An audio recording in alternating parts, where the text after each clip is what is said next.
So for me, it was a complete surprise that I was a ruler. I thought being in such a caring profession and everything else, I would naturally come out as a nurturer. I really did think that that was the way that I was heading. But I think, obviously, nurturers kind of mother type figures, and what do mothers do? They rule their little empires, don't they?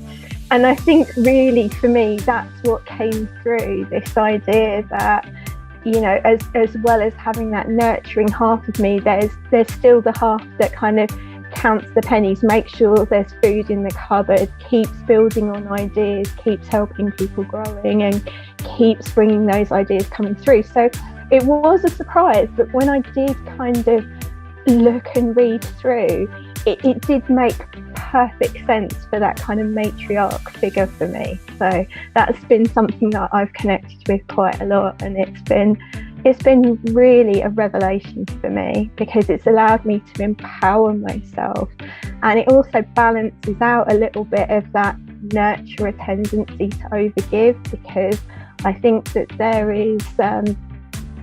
there's a sense in all mothers at some point that you get a little frustrated with your kids and you're like, I'm sick of tying your shoelaces for you, you need to tie them for yourself, kind of thing. So I think that's where that balance and that tension between the two can fit quite well together. So I'd love to invite you to be one of our next inspiring case studies as well. So check out SMA. I hope you come and join us, and it's your time and you're ready for the next step.